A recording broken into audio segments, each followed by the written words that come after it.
This is Career Lab. I'm Levi Maya. For our first show, Babak and I have my longtime friend and creative co-conspirator Noah Mark to kick things off. Noah is a TV producer in Los Angeles. He'll share with us his own origin story and take us behind the scenes for a look at the huge variety of tasks that producers are responsible for on a TV show. Stay with us and find out if you have what it takes to be successful in the often high-stakes world of production.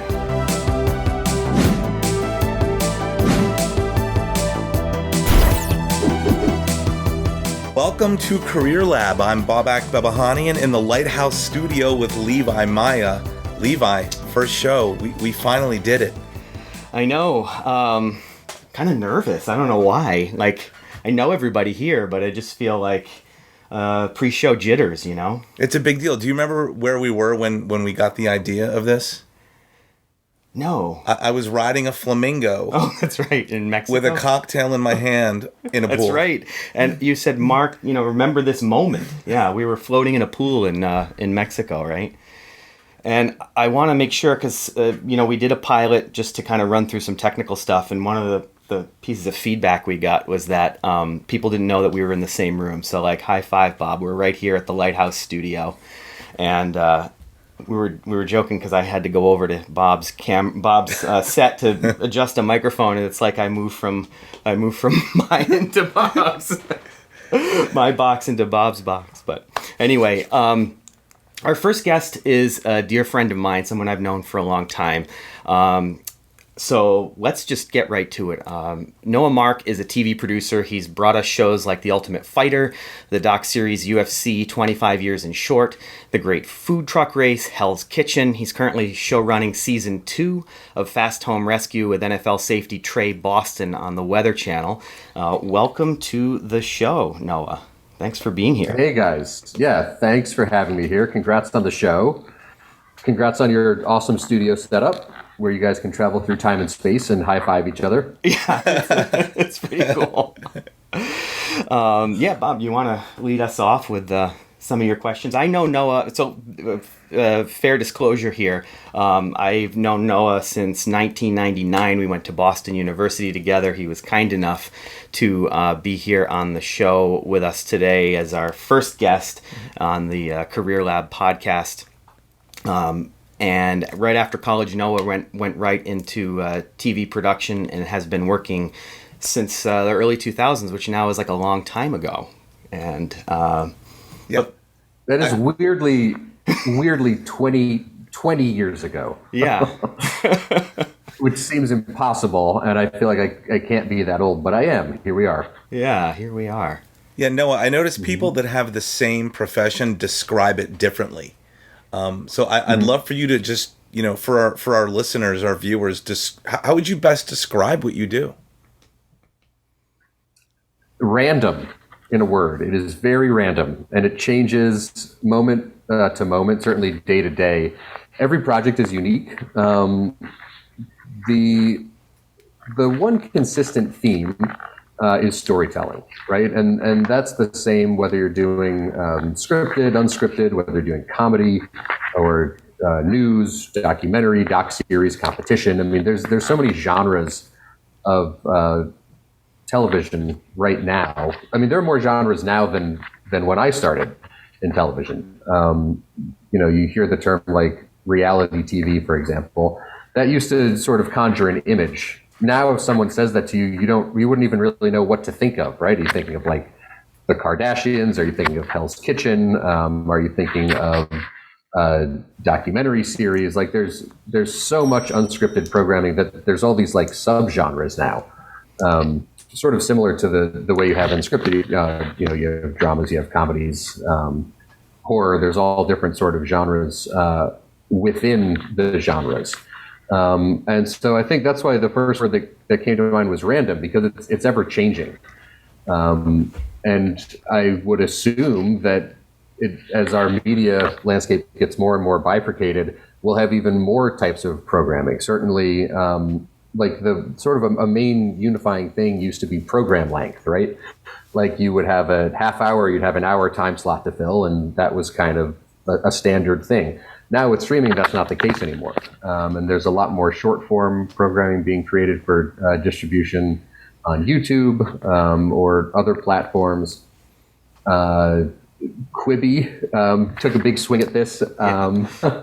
Sadly, did not work out for them, but I think it will work out for someone. For viewers who don't know what Quibi is, tell us a little bit about what happened with Quibi, what their program format was, and why it didn't work.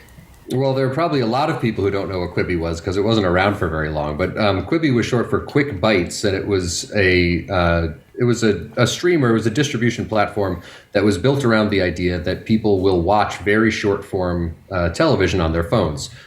The same way you scroll through social media, you might look at Instagram Reels, you might look at TikTok for a couple minutes. Quibi was television programs, but they were broken down into like 2 or 3 minute episodes.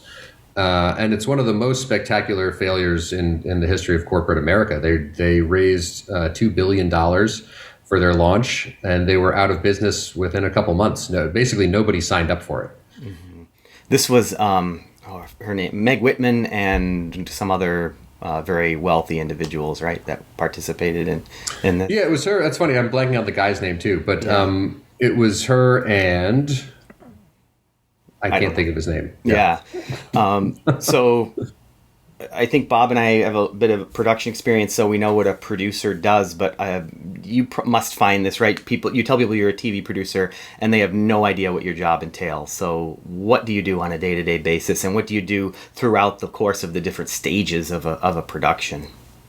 Producer as a term actually means many different things, which is probably why people aren't exactly sure what you mean when you say that you're a producer.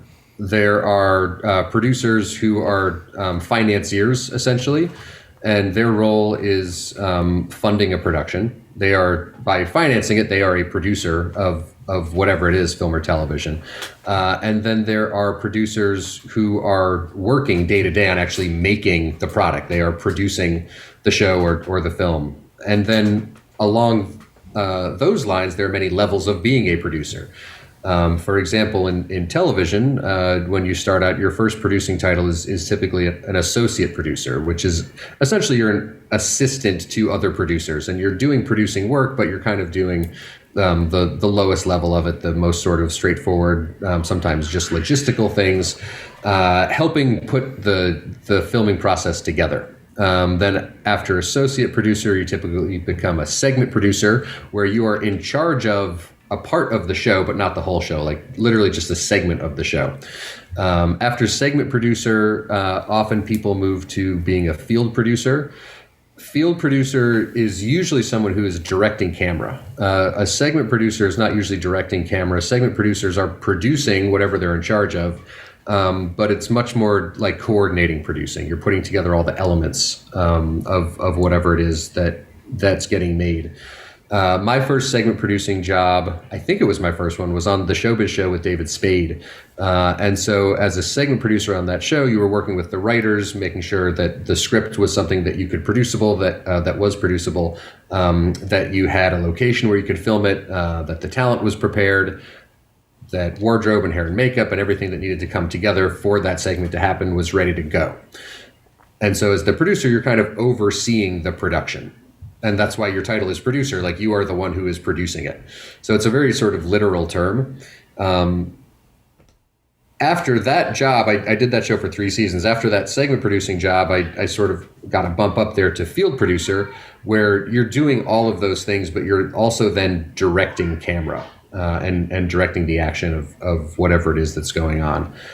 Typically after field producer, you then have a title that is just producer, which is kind of weird. I think they just make as many levels as possible to like keep people from moving up too quickly. A lot of it, you're doing the same thing. Once you get to the producer level, producer could mean like anything. It could be that you're just a segment producer. But if you've been a producer for a long time, you're going to get that producer title, even if you're just responsible for a very small part of the show. The producer title could also mean that you're responsible for a ton of stuff. But you just haven't gotten the bump up to the next level yet, which is supervising producer. Supervising producer, you are overseeing several things on the show. Mostly you're overseeing producers, teams of producers. It's more than a middle management type job, but you are middle management. You're still answering to your bosses, who are the co-executive producer and the executive producer.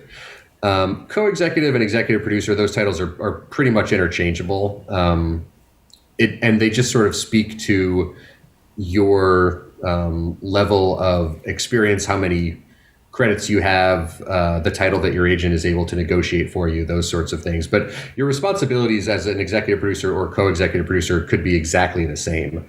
And So it's what just I mean, kind of like where you came from before is based on if you've been a executive producer, then that will be your title, kind of on your neck, hopefully on your next job. it should be, yeah. It should be. It's really whatever you're able to negotiate for yourself. Mm-hmm. And there are several factors that play into that. So for younger folks, hoping to get into this business is, for them, is it okay, the goal is executive producer, or have you found that some folks find a sweet spot of a different producer role that they enjoy and then that's what they end up doing? Absolutely. Yeah. A lot of people, I mean, you could be a producer for your entire career. There's no reason that anyone should take on all the headaches of moving up those ranks and dealing with the things that a supervising producer or executive producer are dealing with. I think a lot of people are really happy being a producer, and that's a great life. And a lot of it probably has to do with like work-life balance and things like that. And it's just sort of, it's up to you, like whatever you want to take on. I would think that most people that are working in production as producers, most of them want to become executive producers, because to get into production, you have to be a pretty driven person. It's not a corporate environment. It's a place where everyone has to be a self-starter. You're working like from one project to the next. Things wrap, and then you're like back to square one. And what I mean by wrap is either you finish a season and that season's wrapped and then you're hoping to get renewed, or the production doesn't get renewed, which happens to most shows, and then you're in between gigs and looking for your next project. So you have to be hungry to want to do it. And I think because of that, it mostly attracts people that want to ultimately become an executive producer. But what happens to a lot of people who work in production is that they don't work as producers at all. Most people who work in production are not producers. Most people who work in production are either in the camera department or the audio department, or they're in production design, or they're doing hair and makeup. There are so many jobs. Writers, obviously, all the writers are on strike right now.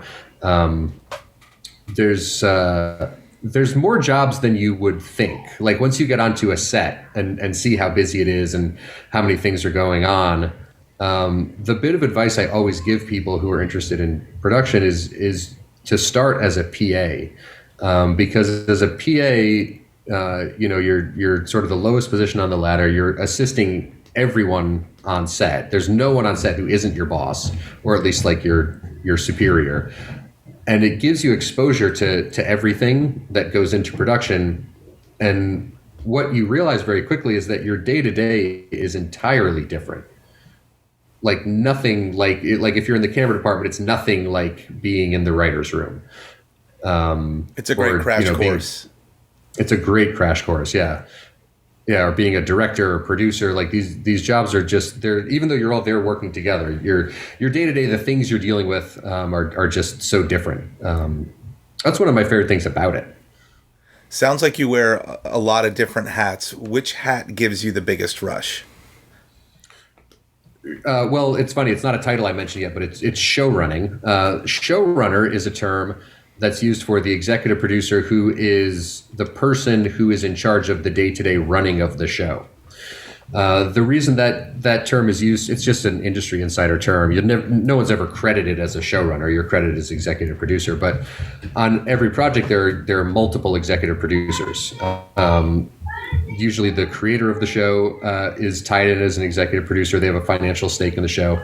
The financier of the show is an executive producer. They also have a financial stake in the show. The showrunner is an executive producer. They usually don't have a financial stake in the show unless they also created it. Sometimes the creator of the show is the showrunner. But the showrunner is often just a hired gun, someone that comes in to execute the vision of whatever was sold. And to me, that is the most kind of fun, like exhilarating role.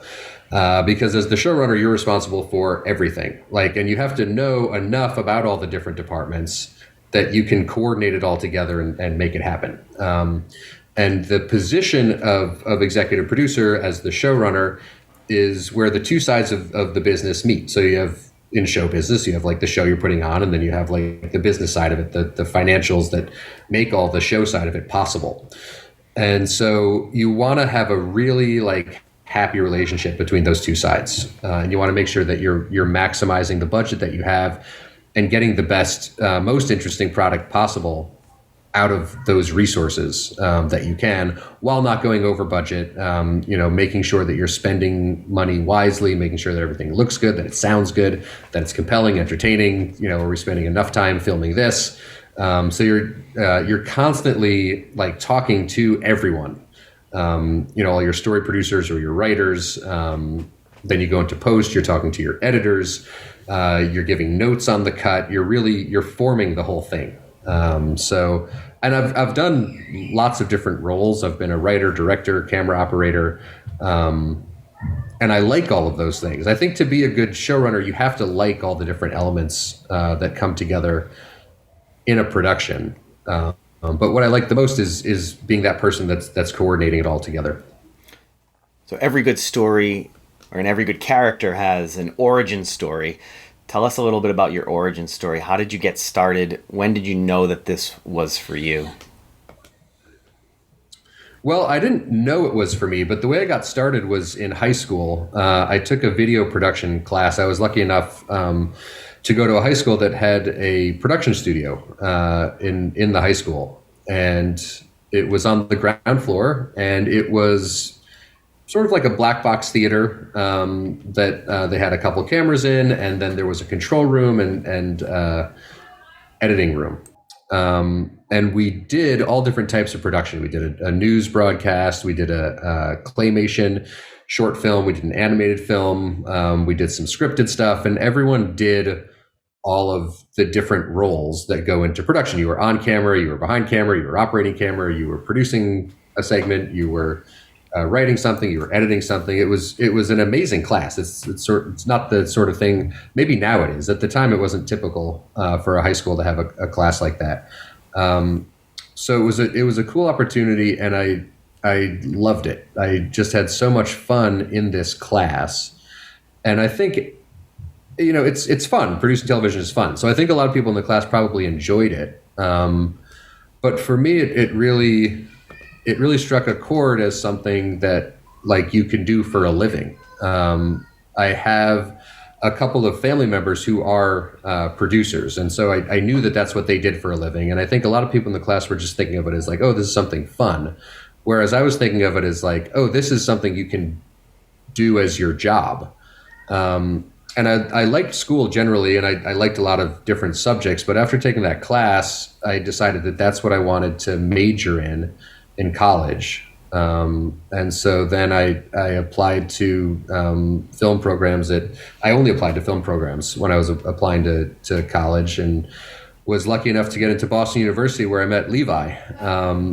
So it was that class. There wasn't like a moment that I can think of, but it was that class as a whole that really made it obvious to me, like, well, this is what I think I want to do.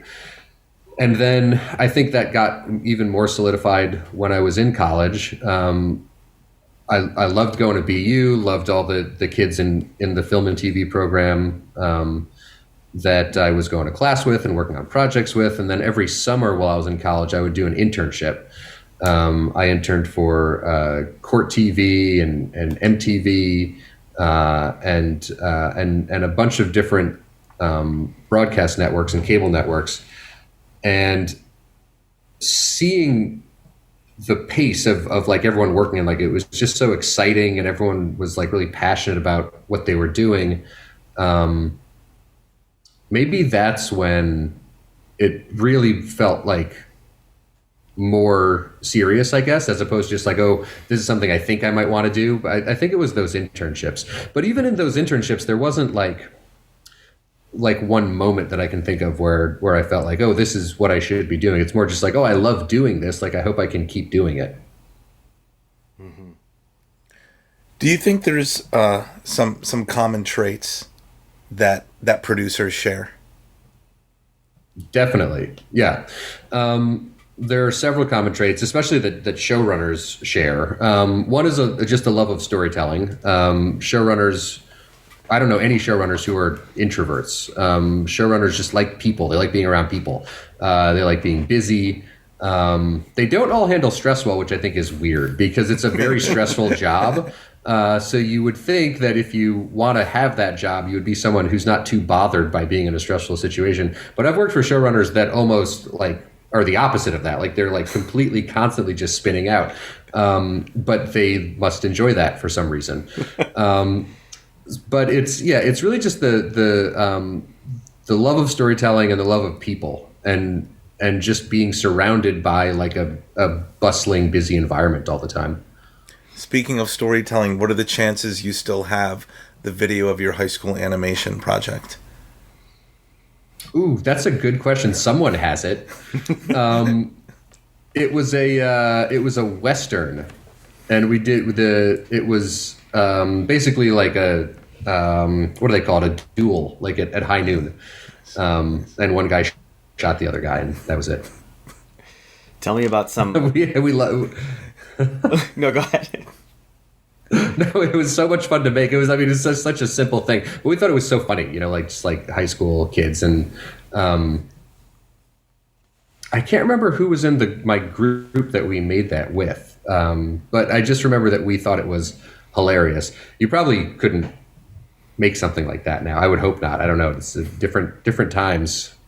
Part of the work that you do that we haven't really talked about happens even before you think about turning on a camera, and that's developing television shows. And I know that's where some of your energy goes into.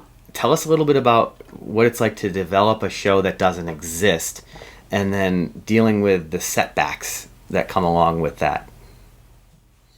I love developing. A lot of people don't. What I love about developing is that anything is possible. So it's like you're truly, literally just thinking of things that you might find entertaining. And I even like the process of like, you'll have an idea and you'll think, oh, that's brilliant. Like, I just love this idea so much.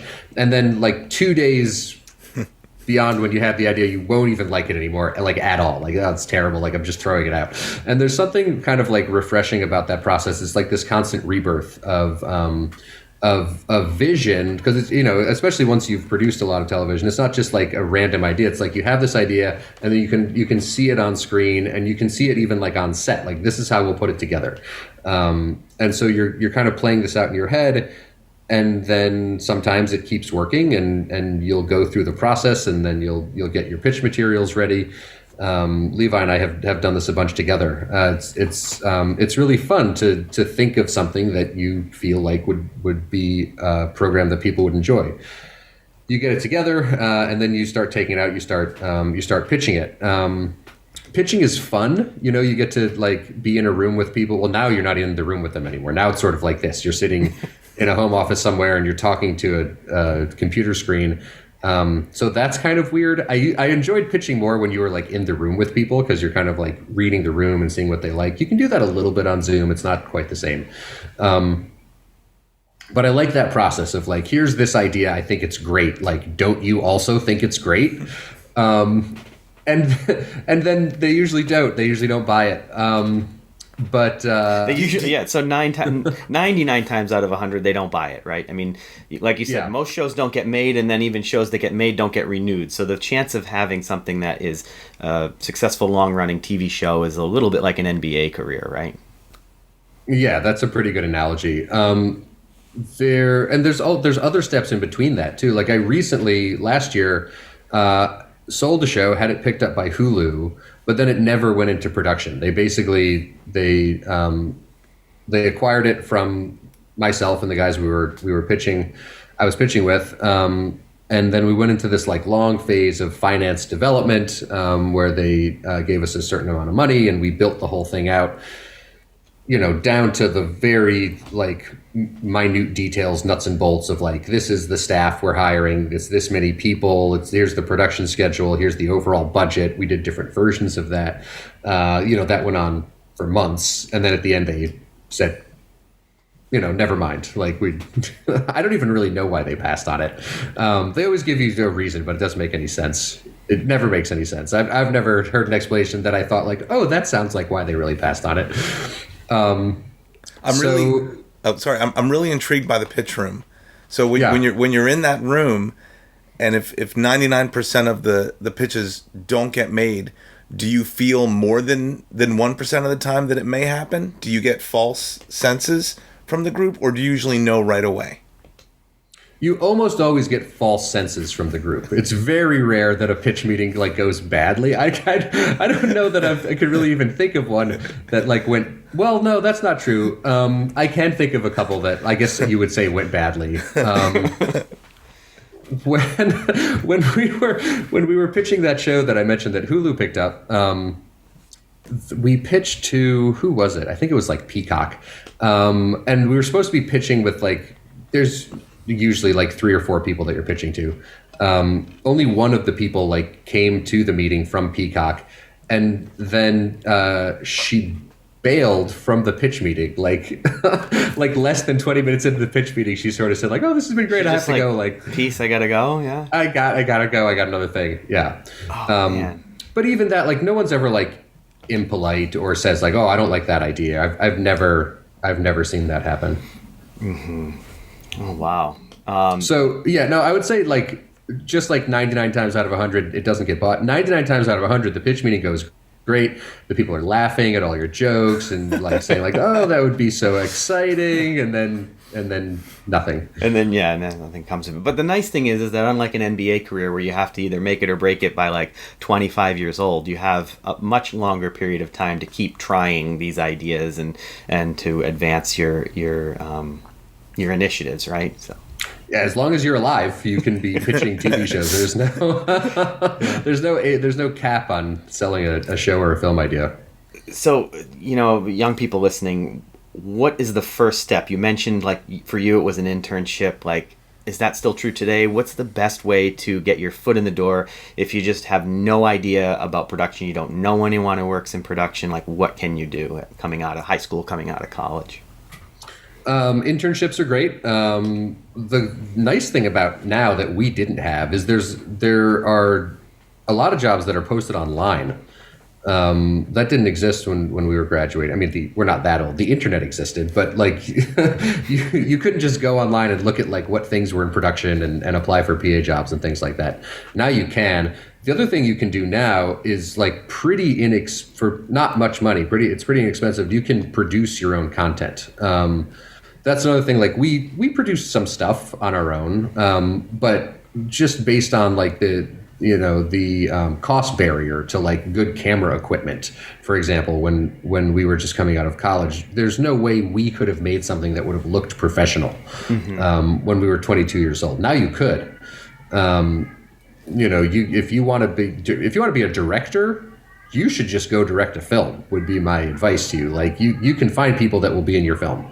You can even find a writer to write your film. Like people are dying to get their stuff made. So if you're not a good writer but you really want to direct, I would just network with other people who want to get into film. Find a writer, find a script you like, a script you believe in, cast it. No one will get paid, but it'll be all young people who are hungry.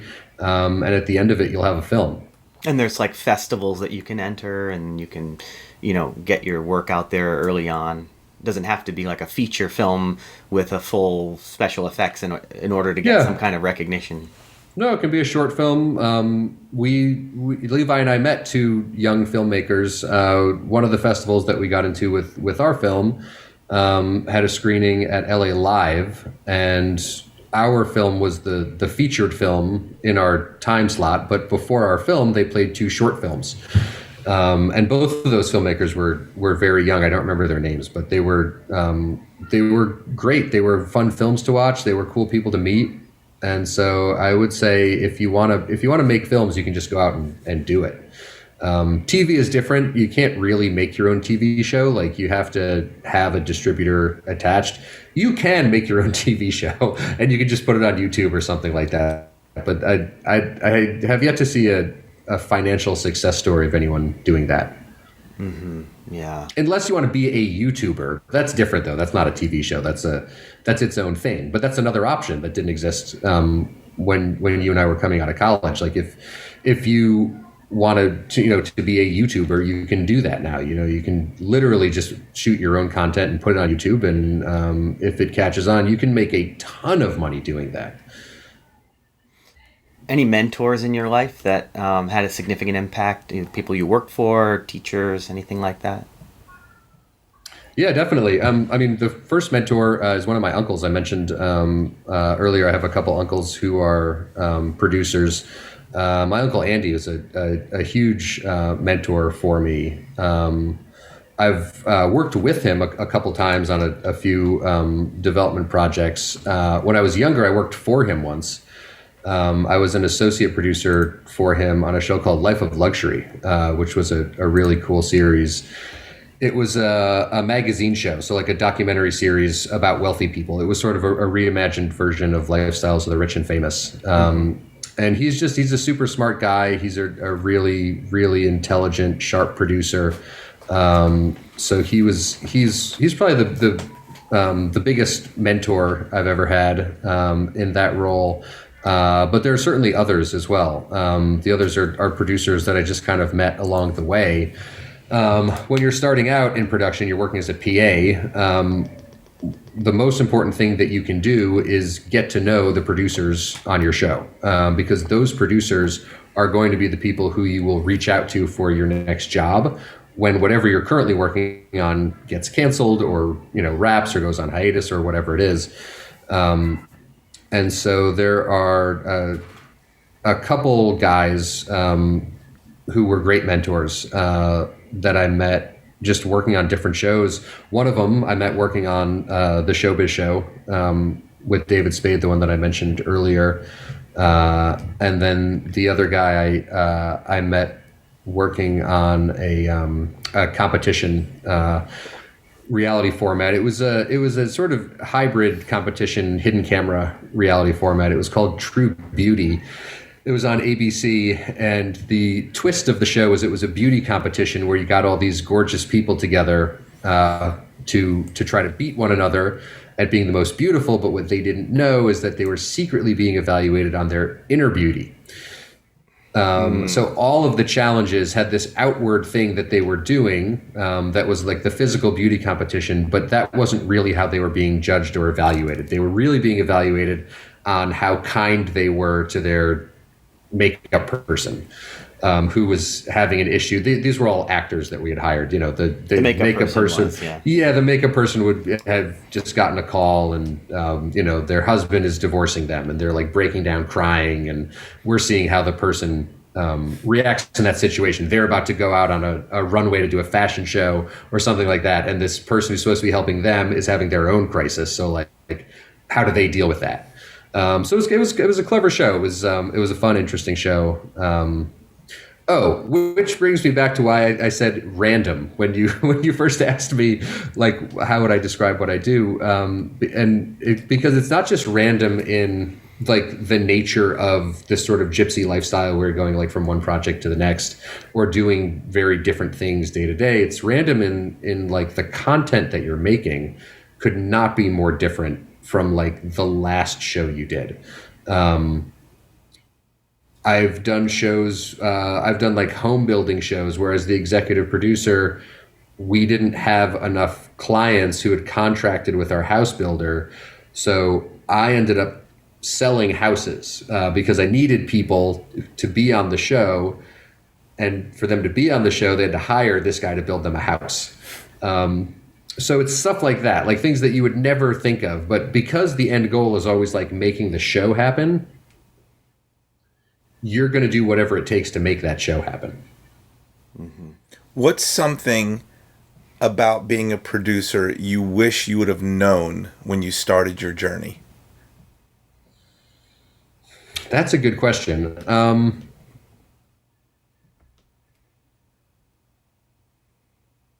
I really didn't know anything about being a producer when I started my journey.